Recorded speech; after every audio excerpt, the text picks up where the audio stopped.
What's up, guys? Welcome back, and if you haven't been here before, welcome to Horsepower Heaven, where I do car and modification reviews.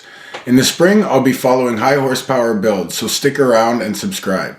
Today, I have a very special episode for you. I'm going to be doing a review of my personal vehicle, the MK7 GLI 35th Anniversary Edition. I've had a lot of problems with my car since I got it. Though I love the car, the first day or two after I got it, the ambient door lights weren't working on the driver's side door. The light actually fallen out of the door, like fell down. And the clutch apparently was fine, but the car was stalling. My car's manual. Every time I came to a slow, we'll get to that later. But I have printed out a whole ton of pages here from the dealership. And it's all the problems my car's been through since I got it. And this is only now it's been 10 months, but I haven't had any problems since a few months now. So problems will be in the first 6 months. Majority of the problems have been in the first, I'd say, 3 months. So here, we'll get to it right from the beginning. We'll start last page first because that's how it happened, how they printed it out. So I'll explain everyone briefly. I'm not going to go too crazy into detail, but I'm going to explain everything, what happened and what their excuse was and what actually happened. So here we go. The first problem was every time I went over top of maybe 5,000 RPMs, the check engine light would come on. It would stay on or it would flash. Regardless, it would do either one of those. It would do guaranteed if I went over 5,000 RPMs. So I would always just take it easy, figured maybe I shouldn't be going that fast. The car's new. I know the braking period and don't beat up the car, but I was going a little bit to push the car. I wanted to see what it had, right? So the check engine light came on and I complained about that twice. It happened twice. I complained about it twice. So they call it MIL on these sheets, which is malfunction indicator light. The next problem I had was my check engine light again, and customer states EPC light also came on. Customer was driving and traction control light turned on shortly after EPC light came on and vehicle started shaking.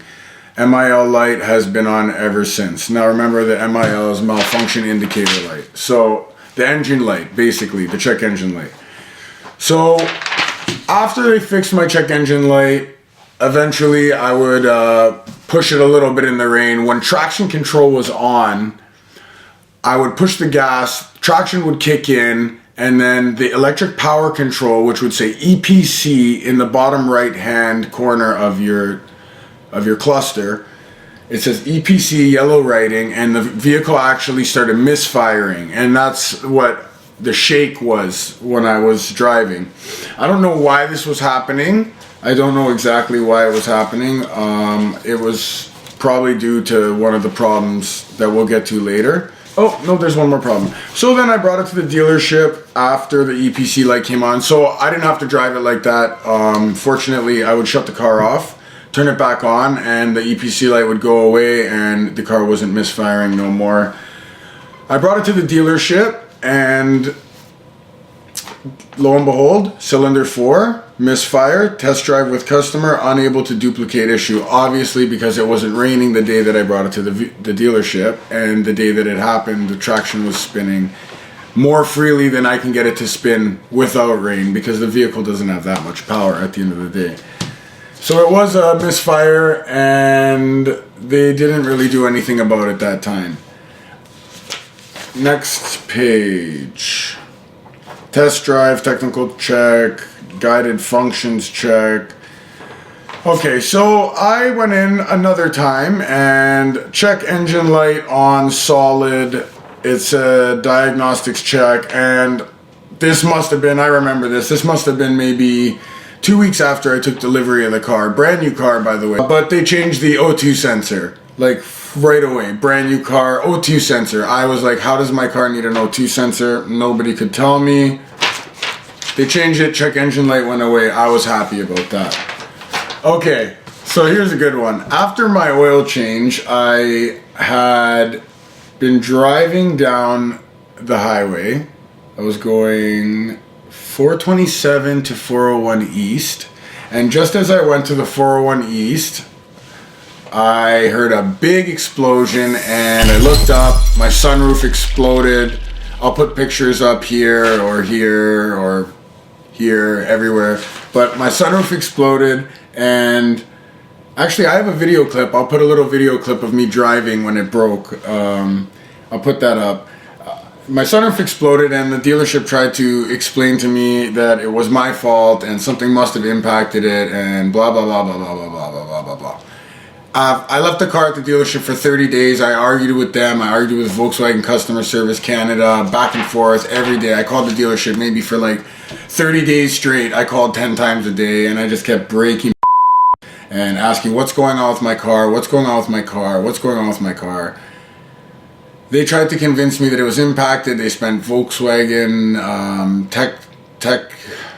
techs out, I guess they were calling them. I don't know, specialists, whatever they were calling them. And they all came to the conclusion that it was my fault, even though I know no one was in front of me. It was an afternoon, I was driving. I know there was no trucks beside me, no people like on either side. There's no one in front of me. I always watch because I actually had a windshield broken before. So now I'm very, very cautious when I'm driving about people shooting rocks up or actually one of the other pages, it's another problem that something happened, but we'll get to that one too. But yeah, eventually after 30 days of me arguing and fighting and bitching and complaining, they fixed the sunroof for free. The roof got a bit scratched up. I'll take like a little video clip and I'll throw it up right now. But the roof did get scratched up because when the glass exploded, it sprinkled backwards because I was going on the highway and it scratched a bit of the roof. And on the 35th edition roofs, they're black and the mirrors are black and the trunk lip is black. So my roof got a little bit scratched up and the dealership said they were going to fix it. You know who you are if you see this.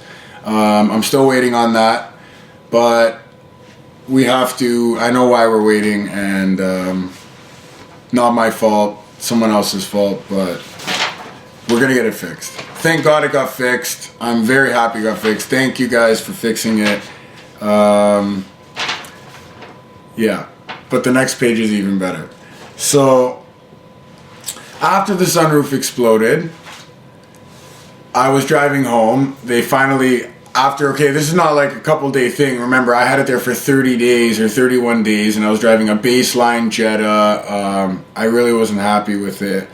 But I finally got the call to go pick up my car. They said the paint wasn't done, which I wasn't happy about, but I wanted my car back. So I dropped off the rental. I went back to the dealership. I picked up my car.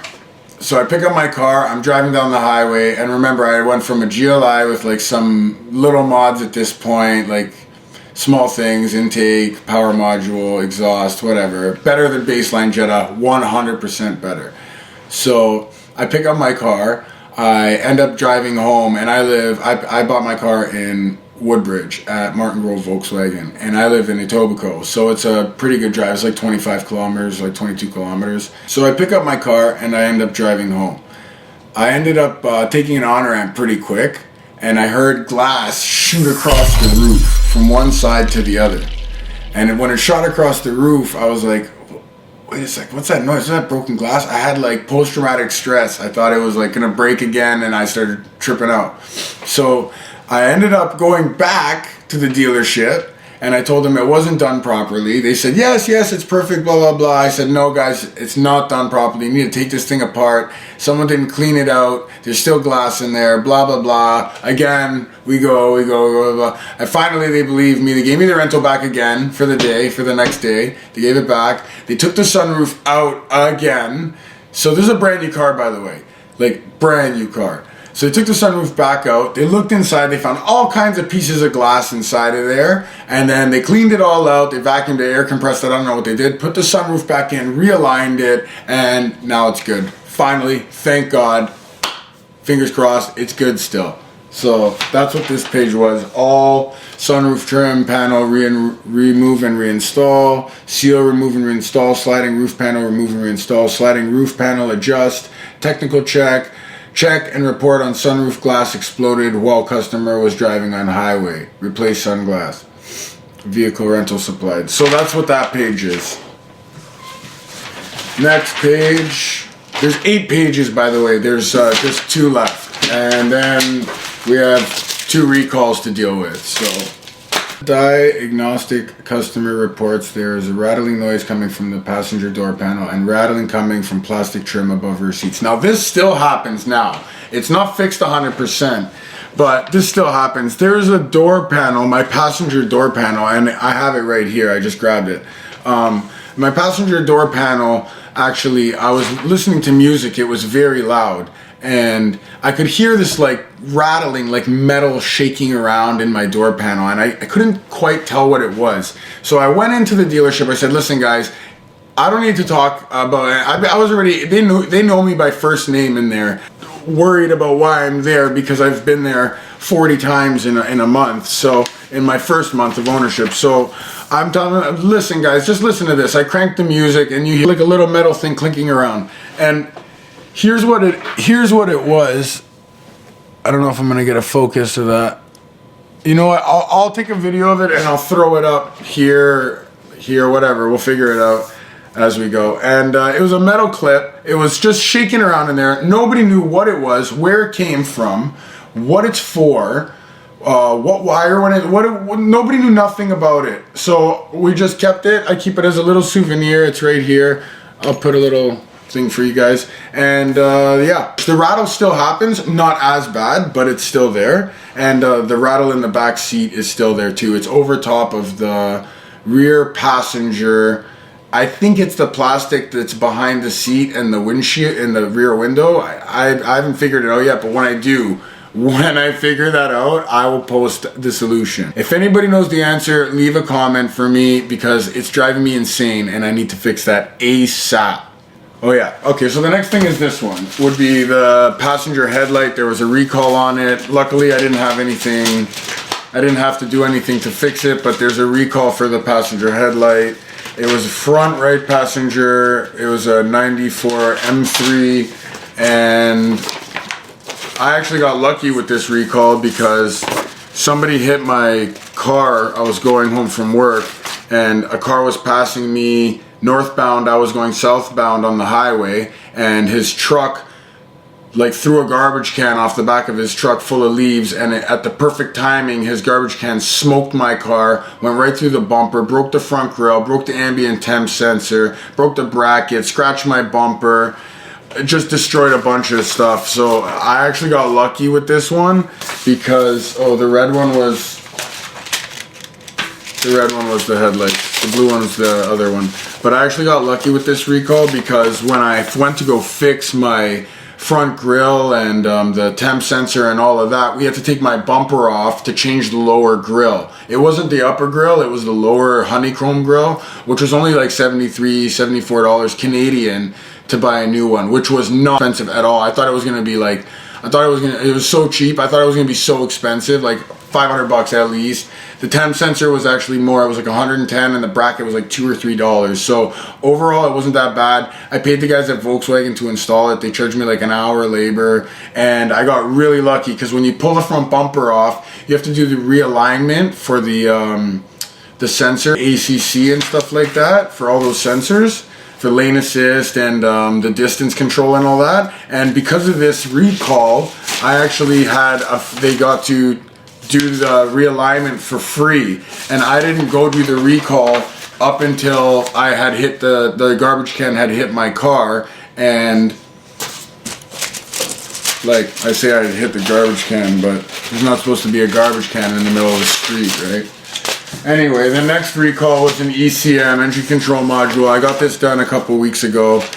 Car runs 100% better day and night. Hopefully that was the problem for the stalling. That's what I said, we'll get back to that one. I was hoping this recall was going to solve the stalling because the guys at Volkswagen were telling me that maybe you're not used to the clutch and maybe you don't know how to drive standard, and that is not the case, I guarantee you. So yeah, so I got this done, and clearly that's the problem for the stalling. I wish they would have known that when I had my car, because it was pretty dangerous. I mean, I would go to make a left like to go into my subdivision, I drive down this street and there's no stop sign or red light. So I'm turning off a main road, I make a left.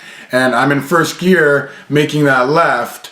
And I'm at a very, very slow rate of speed. When I go to let the clutch out, the car would die. If I was trying to make it in front of somebody that was coming, I could have potentially got T-boned on my passenger side because of this problem. Luckily I didn't, but who knows if somebody did. If you know somebody who did, you should let them know to watch this video, because they could probably make some money and send it my way for hooking them up. Anyway, what's the last one? The last page is the front grille, the temp sensor, and that's it. Yeah. Other than 94 M3 being on here like 6 times, because every time I brought it to the dealership, they kept forgetting to change the headlight, or they just had a bigger problem to deal with, so they didn't even care about that recall. But yeah, for a car that's 10 months old, I've had a lot of problems with it. Do I like the car? I love it. I love the car. I think I love it more because I've modded it more to be my style. Like I have a turbo back exhaust now, APR, downpipe, lower H&R, Super Sport lowering springs. I have a lot of new speed power module. I have a lot of different things I'm just doing, tweaking, you know, because I'm kind of didn't like the way it was stock. But yeah, I like the car. Is it worth the money? I don't know. I've heard a lot of rumors about Volkswagen having problems, electrical problems and this and that. So we'll see what the new generation's like, and we'll see how it holds up in the long run. For now, it's all right. I'll leave it at that. It's all right. Anyway, thanks for listening, guys. I hope that gives you some insight on what problems you may or may not have with the car if you're looking at buying a 2019 Volkswagen. But let me know what you think. If you've had one and as many or more problems as me, I'd love to hear from you. Thanks for watching. Like, subscribe, and leave a comment down below if you like this video. Stay tuned for the next one, and hopefully we could keep you coming back for more.